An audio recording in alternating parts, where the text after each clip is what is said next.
आप लगा दीजिए फिर हम लोग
आरती अघि नै सेट गरेर राख्नु भने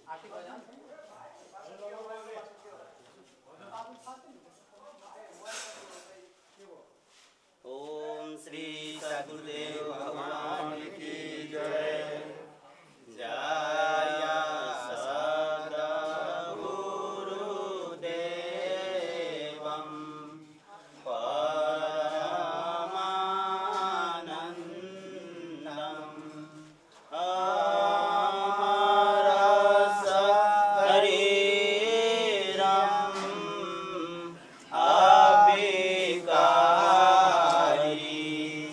नील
सद्गुरुदेव भगवान की जय।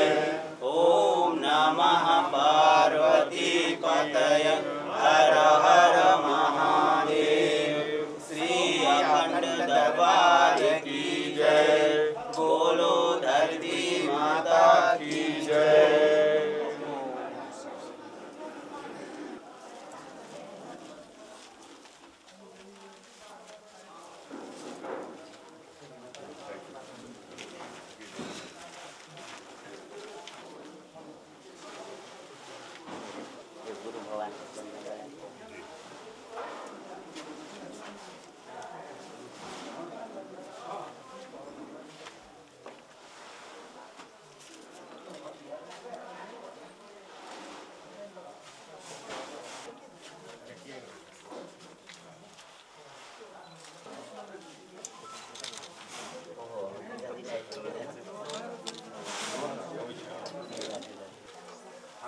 मानिसजी पहिला वडा अध्यक्ष हुनुहुन्थ्यो, उहाँबाट मलाई हस्तान्तरण भयो। मान्ने पनि कि अब एउटा छ किरणजीको ठाउँमा आउनुभयो अहिले। किरणजी सारेर अहिले प्रदेशमा आइपुग्नु भयो। प्रमोसन हुनुभएको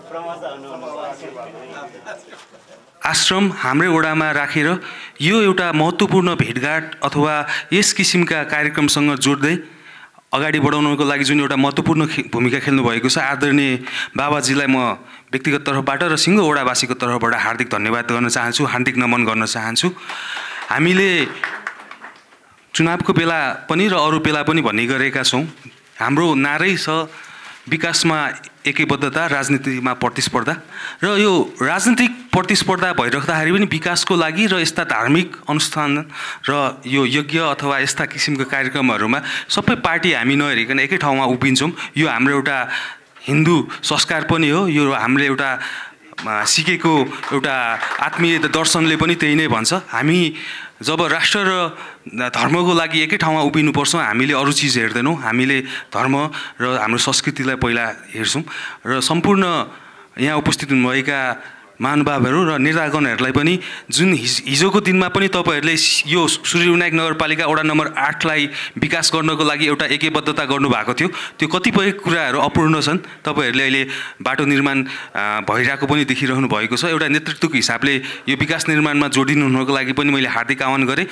र यो आश्रम आउने क्रममा तपाईँले जुन केदारनाथको श्री डोलेश्वर महादेव भगवान हाम्रै वडामा विराजमान हुनुहुन्छ, यसलाई पनि दर्शन गरेर गइदिनु हुनको लागि मैले अहिले निमन्त्रणा गरेँ यहाँ उपस्थित हुनुभएका सम्पूर्ण महानुभावहरूलाई।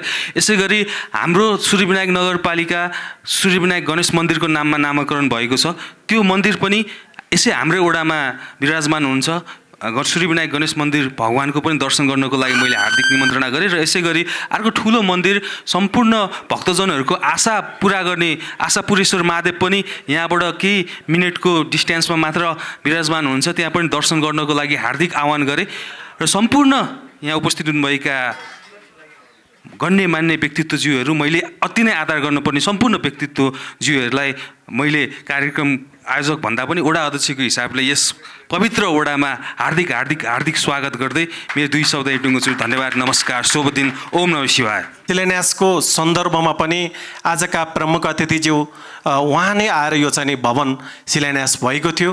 तत्कालीन अवस्थामा म यो वडाको वडा अध्यक्ष थिएँ र त्यो 5 वर्षको दौरानमा यहाँसम्म आउने बाटोहरू थिएन।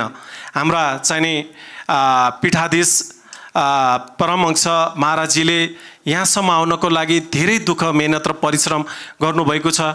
कहिले वडामा जानुहुन्थ्यो, कहिले नगरपालिका, कहिले प्रदेश सङ्घ, हरेक क्षेत्रमा गएर उहाँले चाहिँ यो यहाँसम्म यो आश्रम बनाउनको लागि, बाटो बनाउनको लागि धेरै मेहनत र परिश्रम गर्नुभएको थियो। र हामी जनप्रतिनिधि हुँदाखेरि पनि उहाँले हामीलाई सल्लाह सुझाव र चाहिँ यहाँका विकास निर्माणका कामको लागि उहाँले चाहिँ हामीलाई सदा दिन चाहिँ सहयोग गर्दै आउनुभएको छ। आज यो पवित्र भूमि जहाँ चाहिँ केदारनाथको श्री डोलेश्वर महादेव मन्दिर र योभन्दा अलिकति माथि आशापुरेश्वर महादेव मन्दिर, यसको पश्चिमपट्टि चाहिँ पाइलट बाबा आश्रम लगायतका धेरै चाहिँ यहाँ चाहिँ एउटा धार्मिक तीर्थस्थलहरू छन्।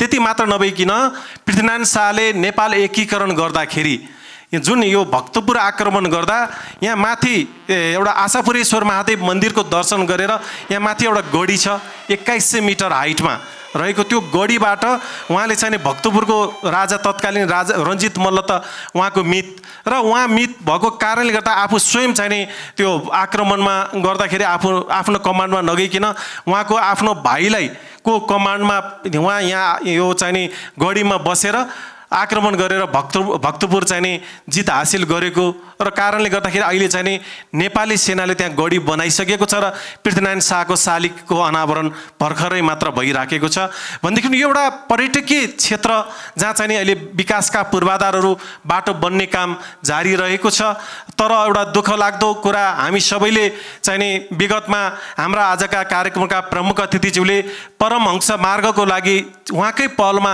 यहाँ 6 करोड रुपियाँ बजेट विनियोजन भएको थियो जहाँ डोलेश्वरदेखि यहाँ चाहिँ पाटी बन्ज्याङ हुँदै परमहंस यो चाहिँ आश्रमसम्म उहाँले चाहिँ बजेट विनियोजन गर्नको लागि तत्कालीन पूर्व प्रधानमन्त्री केपी शर्मा ओलीको नेतृत्वमा सरकार हुँदाखेरि उहाँले विष्णु पौडेल त्यो बेला अर्थमन्त्री हुनुहुन्थ्यो र 6 करोड रुपियाँ बजेट विनियोजन भएको थियो तर हामी सबैको दुर्भाग्य सरकार परिवर्तन सँगसँगै यहाँको चाहिँ विनियोजित बजेट पनि शेरबहादुर देउवाको चाहिँ नेतृत्वमा सरकार बनिसकेपछि त्यो बजेट काटिएको छ म आदरणीय नेताजीहरूलाई प्रमुख अतिथिज्यूहरूलाई म र हाम्रो सङ्घीय मन्त्रीज्यूलाई पनि के अनुरोध गर्न चाहन्छु भने यो एउटा धार्मिक दृष्टिले पनि पवित्र तीर्थस्थल पवित्र यो ठाउँ जहाँ चाहिँ अहिले यहाँ साधु सन्तदेखि लिएर धेरै चाहिँ विद्वत वर्गहरू चाहिँ यहाँ आउनुभएको छ तर बाटोको समस्याको कारणले गर्दाखेरि यहाँसम्म आउनको लागि अलि समस्या नै छ र अहिले सरकारमा भएको समाजमा आजका कार्यक्रमका विशेष अतिथि मन्त्रीज्यू लगायत आजका कार्यक्रमका प्रमुख अतिथिज्यूहरूलाई पनि म के अनुरोध गर्न चाहन्छु भने जुन यो काटिएको बजेटलाई यसलाई चाहिँ निरन्तरता दिनको लागि म अनुरोध गर्न चाहन्छु उहाँकै हौसला सहयोग सल्लाहले त्यहाँ हामीलाई काम गर्ने उत्प्रेरणा पनि मिल्यो र त्यो उत्प्रेरणासँगै हामीले सकेको चाहिँ सहयोग गर्नुपर्छ भन्ने एउटा भाव पनि जाग्यो र समाजमा धार्मिक सुव्यवस्था शान्ति र अमन चयन पुर्याउनलाई उहाँको आश्रमले हामीलाई असाध्यै जोडबल र मद्दत गरिरहेको छ त्यो प्रति म 3 नम्बरवासी जनताको तर्फबाट र सिङ्गो चाउडानीवासी जनसमुदायको तर्फबाट गुरुप्रति कृतज्ञता रहँदै यहाँहरू सबैलाई फेरि एकचोटि सलाम पनि भन्न चाहन्छु नमन पनि गर्न चाहन्छु सबभन्दा पहिले यो देवभूमिमा वास्तवमा देवभूमि हो डोलेश्वरनाथको चाहिँ त्यहाँ चाहिँ काखमा हामीले बस्न पाएका छौँ शिवपुरी बाबाको चाहिँ त्यहाँ आशापुरी बाबाको चाहिँ त्यहाँ चाहिँ आशीर्वाद प्राप्त भएको छ यहाँसम्म त आइपुग्ने मेरो मौका पाएको थिएन मैले उतापट्टि हाम्रो पाइलट बाबाको चाहिँ त्यहाँ चाहिँ नि त्यो स्फटिकको लिङ्ग स्थापना गर्ने अवसरमा त्यहाँ पुग्न पाएको थिएँ काठमाडौँका 4वटा अष्टविनायक मध्येमा एउटा सूर्य विनायकको चाहिँ आशीर्वाद रहेको थियो यो अत्यन्तै रमणीय चाहिँ देव ठाउँमा चाहिँ आज आउने मौका मेरो पहिलोचोटि पाएँ मैले त्यसको लागि म आयोजक साथीहरूलाई धन्यवाद दिन चाहन्छु र विशेष गरिकन मेरा आदरणीय अध्यक्ष ज्यूलाई चाहिँ विशेषै म चाहिँ त्यहाँ चाहिँ उहाँलाई आभार व्यक्त गर्न चाहन्छु यो कार्यक्रमको बारेमा हिजो उहाँले मलाई धेरै कुराहरू भन्नुभयो र यहाँको महत्त्वको बारेमा बाबाको बारेमा बाबा परमहंसको बारेमा गीता लगायतको धेरै कुराहरू उहाँले मलाई भन्नुभयो र मलाई पनि आज आउने यो साइज जुर्यो अब हामीले त गीताको एउटै कुरो सुने हो कर्मण्येवाधिकारस्तु मा फलेषु कदाचन त्यसैले आज यति मात्रै कुरा यदि हामी सबैले गर्ने भने आफ्नो कर्तव्य इमान्दारीपूर्वक निर्वाह गर्ने भयो भने फलको आशा नदिने भने फल दिने उहाँहरू बस्नु भएको छ दिनुहुन्छ त्यस हुनाले चाहिँ नि आजको दिनमा चाहिँ नि अब यो सबैको सान्निध्यमा चाहिँ मलाई पनि कता कता अलिकति आध्यात्मिक पलायो जस्तो लागेको छ तर म चाहिँ धेरै अन्यथा लिन्न त्यस हुनाले चाहिँ नि अध्यक्षजीबाट सुरु गर्नुभएको रहेछ यो बाटो कामहरू पनि सुरु गर्नुभएको रहेछ यो घरको यो आश्रमको शिलान्यास गर्नुभएको छ अब यसलाई सम्पूर्ण चाहिँ पूर्णता दिने कामहरू चाहिँ जिम्मेवारी चाहिँ हाम्रो काँधमा आएको छ त्यो स्वीकार्य गर्दै चाहिँ त्यहाँबाट चाहिँ म चाहिँ नि अब पुनः यहाँ आउने चाहिँ यस्तो रमणीय ठाउँमा यो त स्वर्ग जस्तो छ त्यहाँ आउने मौका प्राप्त होस् त्यसरी बाबा चाहिँलाई सबैलाई बाबाको आशीर्वाद प्राप्त होस् भनेर चाहिँ नि अझ आउँदै ठ्याक्कै अर्को पनि मैले संयोग पाएँ ठ्याक्क म पनि सुरु त्यो प्रार्थना पनि भर्खर सिद्धन लागेछ कमसेकम त्यो पनि के भन्छ टाउको ढोक्ने मौका चाहिँ पाएँ चाहिँ त्यहाँ त्यसो मेरो लागि त आज बडा शुभ दिन होस् धेरै धेरै धन्यवाद सहित बिदा लिन चाहन्छु धन्यवाद धरती पर आने का सौभाग्य मिला मैं सुन रहा था पहले। मैं जब अध्यक्ष जी के यहाँ जाता था तो आश्रम के बारे में सुनता था। कई बार बाबा से वहाँ दर्शन भी हुआ था, लेकिन मैं ये जगह नहीं देखा था। कल हमारे मंत्री जी रमेश जी बता रहे थे कि यहाँ एक कार्यक्रम है और वहाँ चलना है, तो हमें बहुत खुशी हुई, भाई हम चलेंगे। बहुत दिन से मन था, अध्यक्ष जी कह रहे, आज से भी मालूम हुआ कि अध्यक्ष जी के द्वारा ही ये शिलान्यास हुआ है। ये तो हमारे लिए बहुत ही बड़ा सौभाग्य का विषय है। तो आने का बहुत ही इच्छा था और ये सौभाग्य आज मिला। चलिए, बहुत बहुत धन्यवाद है आपको, ऐसा अवसर आपने प्रदान किया। और यहाँ मुझको अब कहने का कोई बात बाकी नहीं है, सर जी ने सारी बात बता दिया। ये तो विशेष जिम्मेवारी हमारी हो ही गई कि हमारे अध्यक्ष जी के द्वारा ये भवन का, ये आश्रम का शिलान्यास हुआ है। तो बाकी सारा विकास गतिविधि तो हमारे यहाँ के विधायक, सांसद, वार्ड अध्यक्ष सब कर ही रहे हैं जी, सबकी जिम्मेवारी है, सब कर ही रहे हैं। और विशेष जिम्मेवारी, चूँकि हमारे अध्यक्ष जी के द्वारा शिलान्यास हुआ तो विशेष जिम्मेवारी हम लोग का ही बनता है। तो ये तो निर्माणाधीन अवस्था में है और ये जल्दी ठीक से पूरा हो, ये हम लोग की चाहना तो रहेगी ही।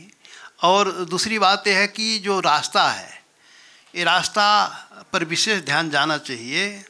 अभी हमारे एक मित्र ने कहा, अध्यक्ष जी ने, वार्ड अध्यक्ष जी ने, कि आने के लिए तो आ गए, लेकिन बारिश हो जाएगी तो हमारी गाड़ी जाएगी कैसे जी। तो ये रास्ता का जो सवाल है, इसको ठीक से करना चाहिए। और जब हम लोग सरकार में थे, केपी ओली जी के सरकार में, तो जो बताया गया कि 6 करोड़ रुपया यहाँ निकासा हुआ था, और जो दूसरी सरकार बनी उसको काट दिया। तो अब फिर हम सरकार में है, तो हमारे मंत्री जी सुन ही रहे हैं और यहाँ सबके सामने उन्होंने कहा भी है।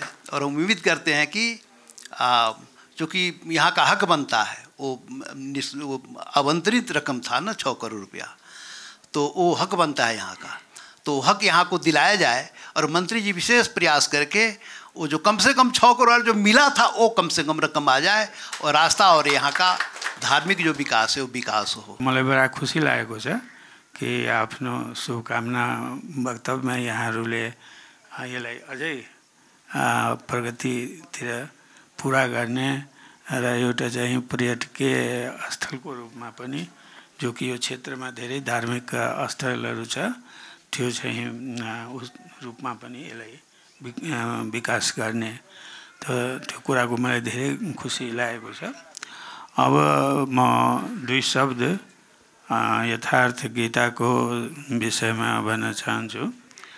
गीताको यथार्थ गीताको लेखक एक सन्त हुनुहुन्छ, अर्घराज स्वामी अर्घराज, और हाम्रो तुलसी बाबा उहाँको शिष्य। त अब जहाँसम्म यो यो यथार्थ गीताको प्रश्न छ, त स्वामीजी शैक्षिक उपाधिसँग सम्बद्ध व्यक्तित्व हुनुहुन्न, तर सद्गुरुको कृपाले र उहाँ सञ्चालित र निर्देशित भएर भगवानको आदेश बमोजिम चाहिँ यो यथार्थ गीता को रचना भएको छ। उहाँको भनाइ छ कि गीता हामी सबै थाहा छ कि भगवानको मुखबाट निस्केको बानी हो यो। त गीता यथार्थ गीता किन नाम पर्यो कि श्री कृष्ण भगवान जुन स्तरको व्यक्तित्व थियो, उहाँ त मानव शरीरधारी नै हुनुहुन्थ्यो, तर हामी भगवानको रूपमा उहाँलाई चाहिँ बुझ्छौँ। त जुन स्तरको उहाँको ऊ थियो, त कुनै चिज त्यस्तो महानुभावको मुखबाट या भगवानको मुखबाट निस्केको कुरा केही त तत्कालीन उनको भाव भङ्गिमाबाट मानिस बुझ्छन्, कतिपय चाहिँ उसको भित्रको जो सन्देश हुन्छ त्यसलाई चाहिँ त्यो पनि बुझ्छ। तर धेरै जसो सामान्य व्यक्ति चाहिँ जब ती कुराहरू लिखित रूपमा आउँछ तब सर्वसाधारण हामी सबैको लागि हुन्छ। त उहाँको भनाइ के छ कि उहाँको गुरु र भगवानको निर्देशन बमोजिम जो सङ्कलन भएको छ त्यही हो यथार्थ गीता। गीताको सम्बन्धमा जुन विचारहरू सङ्कलन गरेर उहाँको गुरु अर्गनानन्दजीको गुरु स्वामी परमानन्दजी जो प्रार्थनामा हामी पनि सुन्यौँ, त यी र भगवानको निर्देशन भगवानको आदेशमा यो भएको छ। अब त्यसै पनि विश्वव्यापी रूपमा चाहिँ गीताको चाहिँ एउटा किताबको रूपमा पनि अब एउटा कुरा के छ कि सम्पूर्ण गीता पढ्दा पनि कुनै खास धर्मको कुरा छैन यसमा। हुन हामी एउटा सम्प्रदायको अहिले पनि यसलाई चाहिँ धर्मशास्त्रको रूपमा हामी मानिरहेछौँ, तर युद्ध ग्रन्थ पनि छ यो, होइन? त्यो युद्ध कहाँ भएको हो? गीतामा वर्णित, अब म त्यहाँ हुन्छु, गीतामा वर्णित युद्ध जुन हो त्यो कुन ठाउँमा भएको हो? यो त्यसको युद्ध क्षेत्र चाहिँ यो शरीर हो, बाहिर होइन। गीताको युद्ध त्यो महाभारतको प्रतीक जुन गीतामा नामहरू आएको छ त्यो प्रतीकको रूपमा र उनको योग्यता क्षमताको अनुसार चाहिँ गीतामा उसको स्थान छ, होइन? अब पहिला नै सुरुवात कहाँबाट? त युद्ध क्षेत्र, धर्म क्षेत्र, कुरुक्षेत्र संवेता युद्ध माम का पाण्डवास्य में किम कुरुवते सञ्जय। सुरु त्यहीँबाट कि युद्ध क्षेत्रमा कुरुक्षेत्रमा चाहिँ मेरो र पाण्डुको पुत्रहरूले के गरिराखेका छन्। त यो स्टार्ट मात्रै हो, होइन? गीताको युद्ध क्षेत्र यो हो जहाँ दुई प्रवृत्ति छ, एउटा दैवी प्रवृत्ति हुन्छ, अर्को आसुरी प्रवृत्ति हुन्छ। त आसुरी प्रवृत्ति चाहिँ संसारतिर यो प्रकृतितिर जो अहिले साइन्टिस्टहरू भन्छन् दुईटा सिद्धान्त कि यो विश्व या युनिभर्स जुन छ, ब्रह्माण्ड जुन छ, त्यो उसको निर्माता को? अध्यात्ममा विश्वास गर्ने, धर्ममा विश्वास गर्ने भन्छन् कि गड भगवानद्वारा चाहिँ यसको क्रिएसन उहाँले और उहाँद्वारा नै सञ्चालित छ। तर अर्कोतिर साइन्टिस्टहरू जुन छ त्यो के भन्छ कि खोइ त यति हो आत्मा कहाँ छ त? डाक्टर साहबहरूको भनाइ छ कि कतिचोटि अपरेसन गरे, काटकुट गरे, कहीँ पाइएन।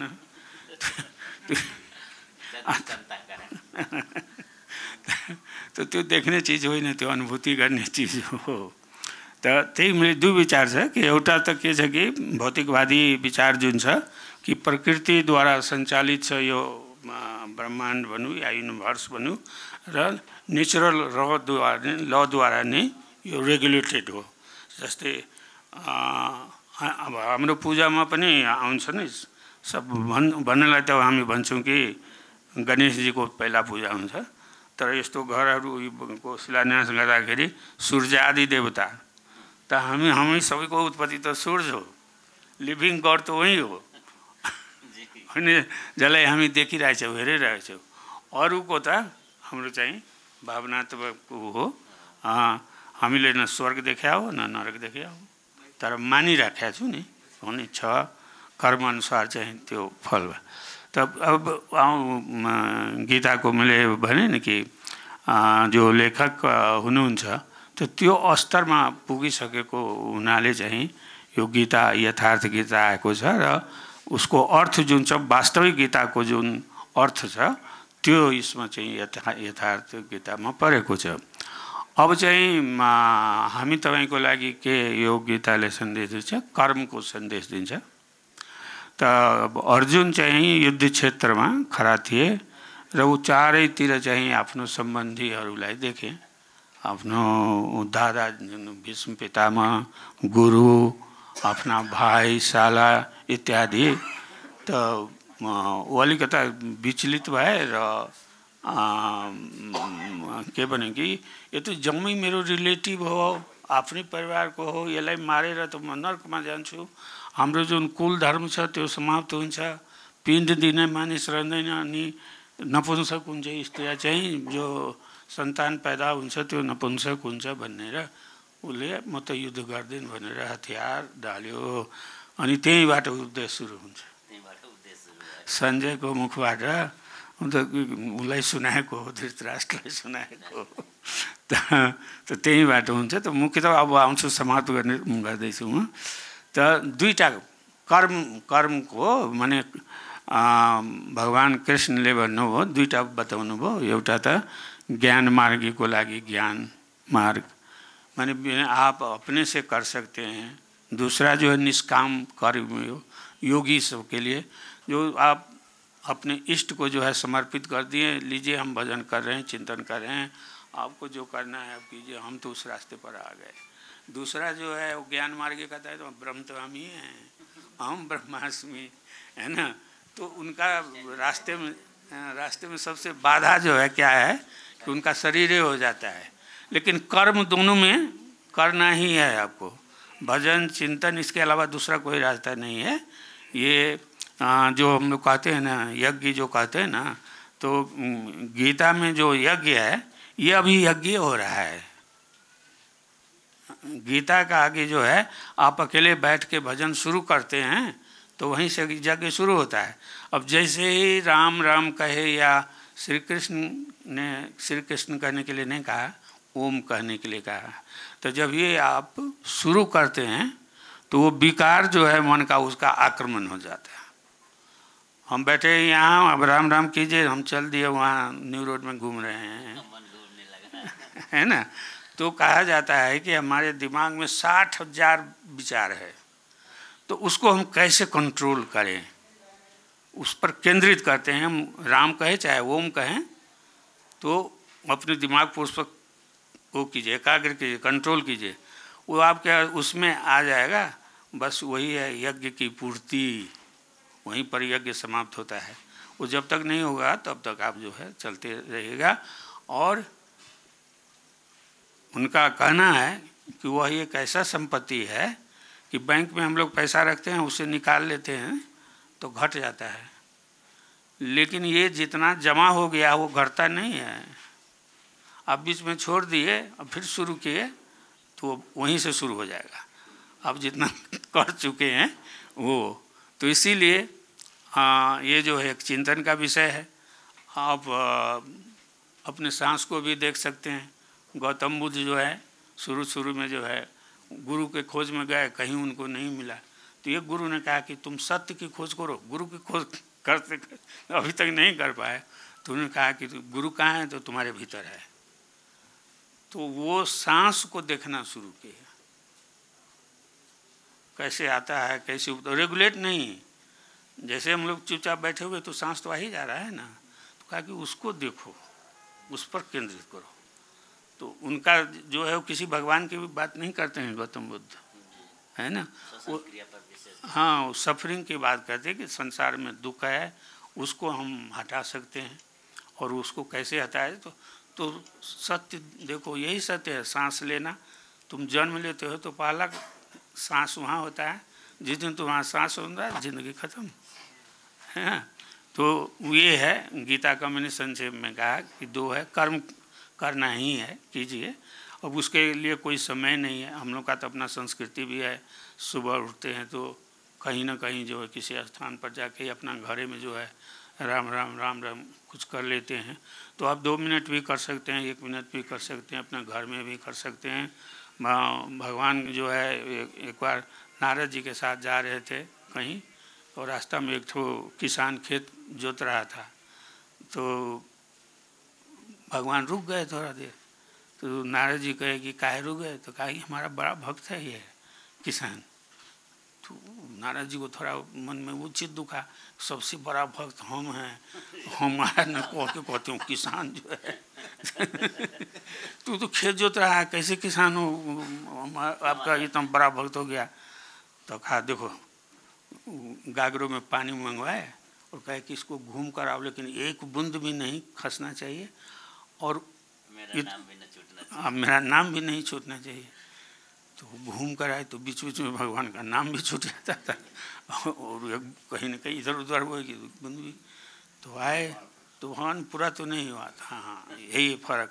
वो हर जोत रहा है उस समय भी जो हमारा वो ध्यान में लगा, हमारा स्मरण कर रहा है, और तुम हमारा इतना बड़ा भक्त हो कर ये समान काम करने के लिए नहीं सके, है ना। कहने का मतलब ये सभी के लिए है ना। इसमें जो है कोई नहीं, कोई धर्म का तो वही नहीं, कहीं की कभी धर्म की बात नहीं करता है गीता। जो रास्ता बताया है सभी मानव इसको करें तो उनको वही सिद्धि होगी, वो प्राप्त करेंगे। और भगवान जो अवतार करते हैं ना, तो अनुभूति करने की, पिंड रूप में भगवान जन्म नहीं लेते हैं, क्योंकि है ना वो प्रवेश कर जाते हैं। ईश्वरीय गुण जो प्रवेश करता है उसी को अवतार कहते हैं हमारे उसमें, है ना। तो हमारा भी अवतार पा सकते हैं। तान्त्रिक समाजवादी पार्टीका वरिष्ठ नेता पूर्व उपप्रधानमन्त्री समेत रहनुभएका राजेन्द्र महतोजी हुनुहुन्छ। यो आश्रमको आज जुन हिसाबले यहाँ कार्यक्रम भयो, यहाँको अनुभव, यहाँको बुझाइ, यो सत्सङ्गको अलिकति बताइदिनुहोस्। यो त यो जुन आश्रम हो, यो आश्रम एउटा पुण्यभूमि भनौँ, एउटा पुण्यभूमिको रूपमा चाहिँ यो आश्रम यहाँ स्थापित हो र यहाँबाट अध्यात्म अनुभूति चाहिँ मानवले चाहिँ प्राप्त गर्ने एउटा थलो हो। र मेरो पनि सौभाग्य आज मिल्यो यो आश्रममा के अरे यहाँ दर्शन गर्ने र यसबाट यो युगमा यो सदीमा अध्यात्मको धेरै आवश्यकता र महत्त्व छ के। यो मानव जीवनको यथार्थको लागि यो धर्म भनौँ, यो जुन सनातन जुन धर्म हो या जुन सभ्यता हो, यसलाई जोगाउन यस्ता यो गतिविधिले, यो यस्ता आश्रमको गतिविधिले त्यसलाई बल पुर्याउँछ र मानव जीवनलाई यथार्थमा एउटा गन्तव्यमा सही दिशामा चाहिँ निर्देशित। अहिले मान्छे पढेका छन्, पछिल्लो समय अधिकांश मान्छे शिक्षित छन्, उच्च शिक्षा लिएका छन्, तर समग्रमा हेर्दाखेरि आकुल छन्, व्याकुल छन्, दौडिरहेछन्, भतारिरहेछन्। यही चाहिने हो, यही चाहिने हो। त्यो चाहिँ शिक्षाले र भौतिक सुख सुविधाले, त्यो ज्ञानले मात्रै हुँदैन। यो आध्यात्मिक अनुभूति चाहिन्छ मानव जीवनको लागि, शान्तिको लागि। यो अध्यात्म यो चाहिन्छ। त्यसको लागि यो आश्रम यहाँ धेरै उपयुक्त र धेरै एउटा यो भित्रैबाट चाहिँ त्यो ऊर्जा त्यो आउने के, त्यस्तो चाहिँ मैले अनुभूति गरेँ। यहाँ लोसपाको वरिष्ठ नेता पनि हुनुहुन्छ। नेपालको केन्द्र सरकारमा निकै लामो समयदेखि एउटा केन्द्रको बिन्दुमा समेत तपाईँ रहँदै आइराख्नु भएको छ। विशेष गरी देश बनाउँछु भनेर हिँड्ने राजनीतिज्ञहरूले अध्यात्मलाई, धर्मलाई कसरी अँगाल्नुपर्छ? होइन, बिना अध्यात्मको देश बन्दैन, त्यो झुटो कुरा हो। सत्यनिष्ठा यहाँ छ के, आत्माले भित्रले निष्ठा चाहिँ देश बनाउने निष्ठा यहाँबाट प्राप्त हुन्छ। बाँकी आर्टिफिसियल देश बन्दैन। त्यो अध्यात्मबाट निष्ठा प्राप्त हुने वास्तवमा भन्ने हो भने इमान्दारिता, आत्मीय ताकत, बल, त्यो त्यहाँबाट मान्छेले प्राप्त गर्छ, राजनीतिज्ञले पनि प्राप्त गर्छ। राजनीतिकको लागि पनि यो अध्यात्म बहुत जरुरी छ। यो इमान्दारिताको लागि र यो निष्ठाको लागि बहुत जरुरी छ। यसको बिना चाहिँ त्यो अपुरो अधुरो हो, त्यो पूर्णता प्राप्त गर्नै सक्दैन।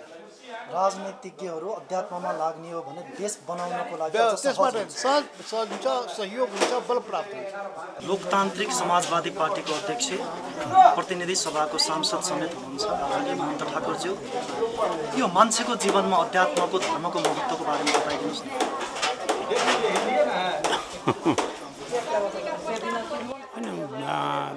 धर्म र अरू के सुन्नु, धर्म अध्यात्म दुईवटा कुरा जुन छ नि, त्यो सदाचार, राम्रो आचरण त्यसतर्फ प्रेरित गर्छ। अब धर्म भनेको सत्यपथमा चल्नु, त्यो कुरा हो। धेरै चिज यसमा छ कि जो कि बुझ्नेसम्म हो, मान्नेसम्म हो। जस्तै हामी मूर्तिको पूजा गर्छौँ हैन, पत्थरलाई महादेव भनेर पुज्छौँ, त त्यो मान्यता हो, मानिराखेका छौँ हामीले। किनकि कणकणमा उनको उपस्थिति, क्रिएटरको उपस्थिति, मैले उस दौरान पनि भने कि दुईटा चलिरहेको छ विचार कि को यो युनिभर्सलाई बनाउने को हो, प्रकृतिबाट बनेको हो, प्रकृतिको नियमबाट बनेको हो, अथवा भगवानले बनाएको हो। यो त चलिरहेको छ नि। किताब जो स्टीफन हॉकिन्सले एउटा किताब लेखेको छ, अब त स्वर्गीय भइसक्यो, उसले यो दुईटा प्रश्न उठाएको थियो। र यो त सधैँ चलिरहेको छ नि। आजको यो होइन, पहिलादेखि नै दुईटा विचार चलिरहेको छ कि निर्माता को हो, प्रकृतिद्वारा यो सारा चिज निर्मित हो, उनको नियमद्वारा चलिरहेको छ। अब जसलाई चाहिँ अब कृष्णलाई हामी भगवान भन्छौँ, रामलाई भगवान भन्छौँ, तब त्यो आध्यात्मिकता आस्थामा विश्वास गर्नेहरू कि अवतार हो, उनमा अलौकिक ईश्वरीय गुण चाहिँ प्रवेश गरेको हो। यो भारतवर्षमा अवस्थित नेपाल एउटा चाहिँ धर्मको, अध्यात्मको केन्द्र भनेर पनि चिनिन्छ।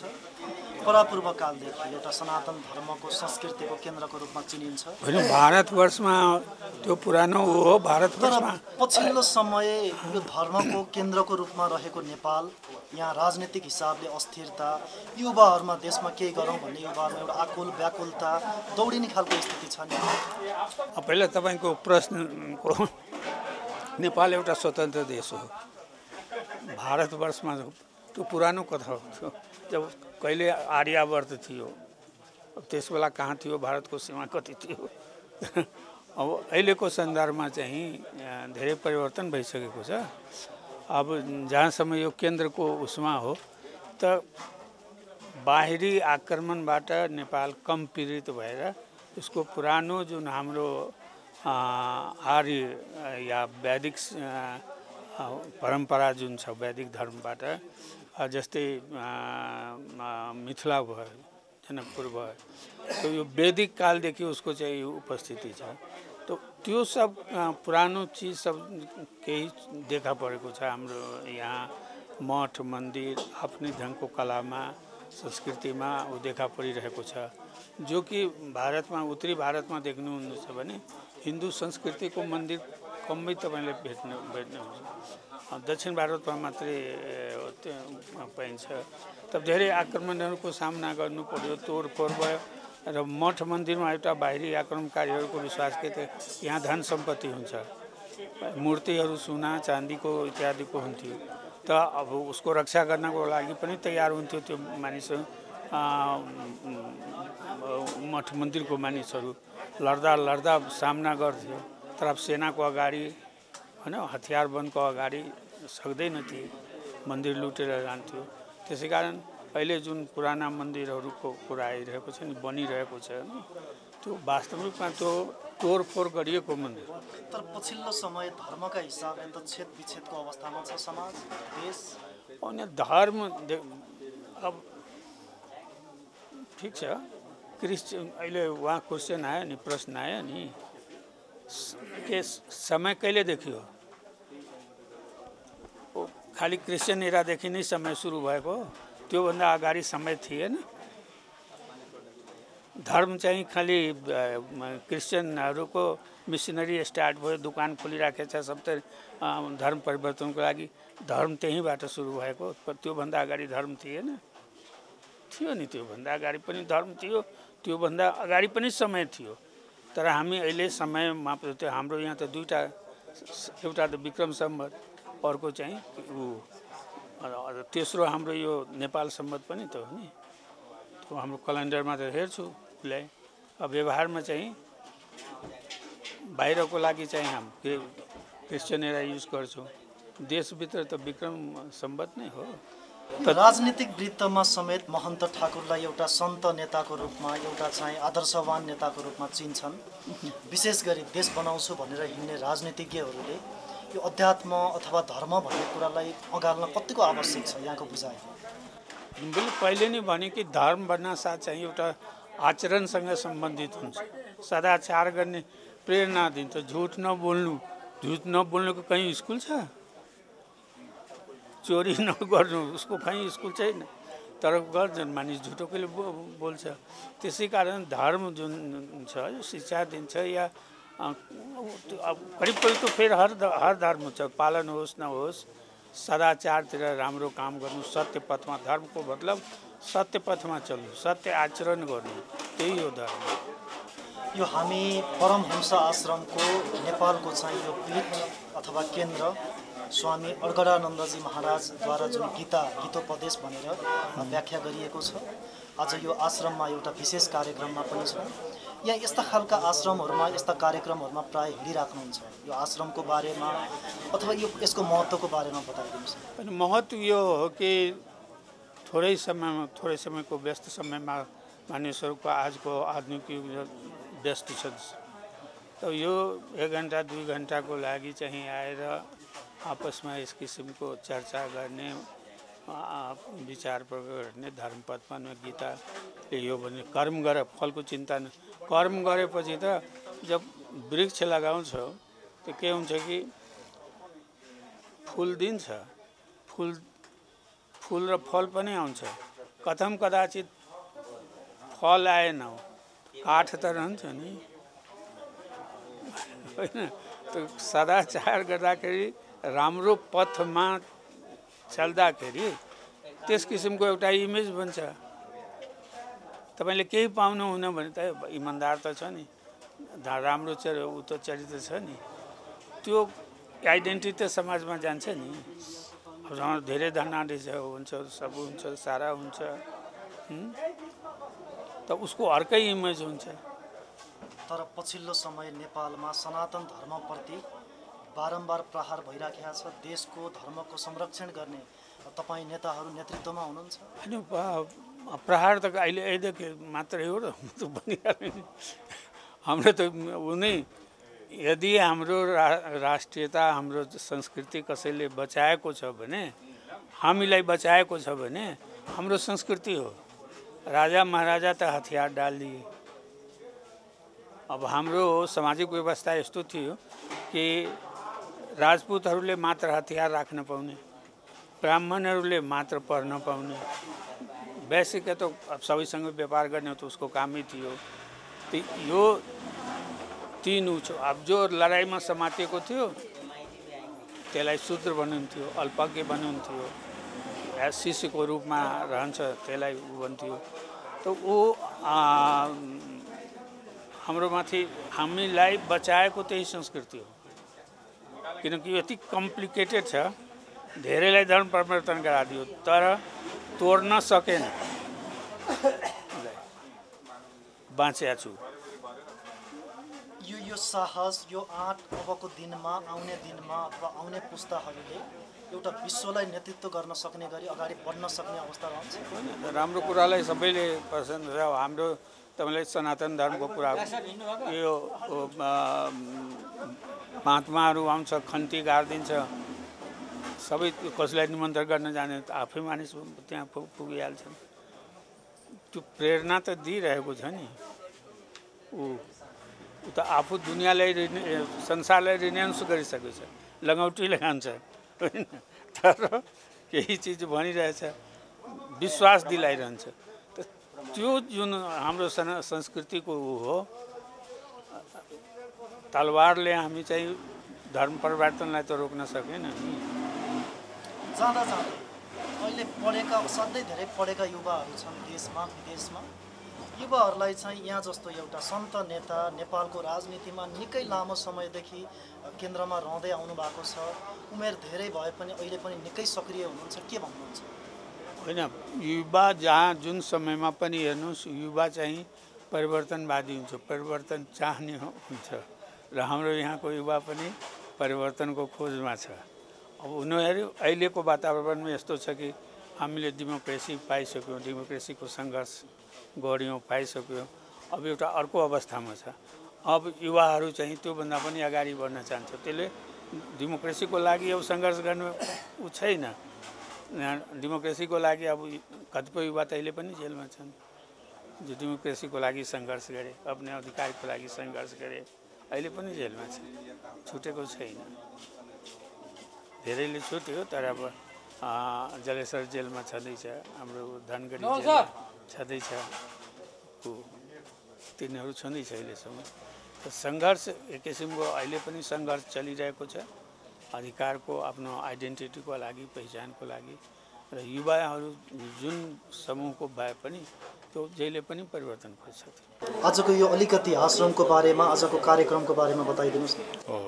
यो आज परमहंस सेवा आश्रम केन्द्र जुन आज यहाँ हाम्रो सम्पूर्ण टिमहरू, जस्तो कि हाम्रो आदरणीय अध्यक्ष मोहन ठाकुरदेखि लिएर वरिष्ठ नेता राजेन्द्र महतो, तपाईँको सङ्घीय मन्त्री हाम्रो शरद सिंह भण्डारी, अनिल झा, सबै लगायत हाम्रो सम्पूर्ण टिमै आज यो भण्डारामा को कार्यक्रममा हामी सम्पूर्ण सहभागी भयौँ। किनभने हाम्रो एउटा पाठ यो पनि हो, जीवनको सार्थक जीवन जिनको लागि एउटा हाम्रो धर्म कर्म पनि जोडिएको छ योसँग। र खास गरी तपाईँसँग के भन्न चाहन्छु भने परमहंस सेवा आश्रम एउटा निश्चित रूपमा हाम्रो धर्मप्रति मान्छेलाई जागरुक बनाउने, खास गरी यथार्थ गीताको कसरी गीतामा बोलिएको छ, सबै धर्म चाहिने एउटा धर्म हो। मनमानव भनेको मानव नै हो। मानवको जुन धर्म कर्मको प्रति जुन श्री कृष्णले गीतामा उपदेश दिनुभएको थियो, कर्म गर्नुस्, कर्मको फल तपाईँ चिन्ता नगर्नुस्, फल चाहिने आफै आउँछ। त्यसैको आधार मानेर आज हाम्रो यो सम्पूर्ण टिम यो तपाईँको परमहंस सेवा आश्रम केन्द्रमा आएर आज यो भण्डारा हामी सम्पन्न गरेको छ। यो मान्छेको जीवनमा यस्तो खालको अध्यात्म, सत्संग, धार्मिक कुराले कस्तो खालको महत्त्व राख्छ? यो मूल पाठ त यही हो। हाम्रो जीवनमा मान्छेले जन्म लिने बित्तिकैमा कम्तीमा यसको जीवनमा एउटा यो धारणा राख्नुपर्छ, किनकि यथार्थ यही हो, सत्य यही हो भनेर। यो हाम्रो राजनीतिकदेखि लिएर अनि अरू कुनै पनि पाठ यो जीवनको यथार्थ नै हो।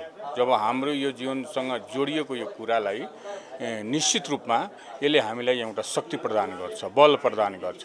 त्यही यथार्थ हो। अहिले पछिल्लो समय नेपालको राजनीति हेर्ने हो भने असाध्यै धेरै अस्थिर देखिन्छ। एउटा थिर राजनीति र देशलाई समृद्ध मुलुक बनाउनको लागि, जनतालाई सुख दिनको लागि एउटा राजनीतिज्ञको लागि धर्मको, अध्यात्मको महत्त्व यहाँले कसरी बुझ्नुहुन्छ? एकदम त्यो धर्म पनि जोडिएको छ, कहीँ न कहीँ यो मूल पाठ हो हाम्रो। जब यो धर्मबाट हामी विचलित भएर अर्को बाटो अपनाउँछु भने निश्चित रूपमा देश पनि विकास गर्दैन। देश विकासको लागि धर्मको मूल पाटा हो यो। त्यसको यथार्थ जीवनमा मान्छेको सोच्नुपर्छ र त्यसैको आधार बनाएर अगाडि बढ्नुपर्छ, चाहे त्यो राजनीतिक हो या राजनीतिको अरू कुनै पाठ हो। आम राजनीतिकर्मीलाई यहाँले दिन खोजेको सन्देश? म एउटा के सन्देश दिन खोजेको छु, तपाईँहरू गीताको पाठ लिनुहोस्, गीताको अध्ययन गर्नुहोस्। गीताले बोलिएको एक एक शब्दलाई तपाईँ पूर्ण मर्मदेखि लिएर उसको गीताले के भनिरहेछ त्यसको चाहिने आफ्नो अन्दर आत्मामा त्यसलाई निखार्नुहोस्। निश्चित रूपमा तपाईँको जीवनले सार्थक पुर्याउनेछ, तर तपाईँको जीवन जिने जुन एउटा कला हुन्छ त्यसमा ठुलो मद्दत पुर्याउँछ। धन्यवाद।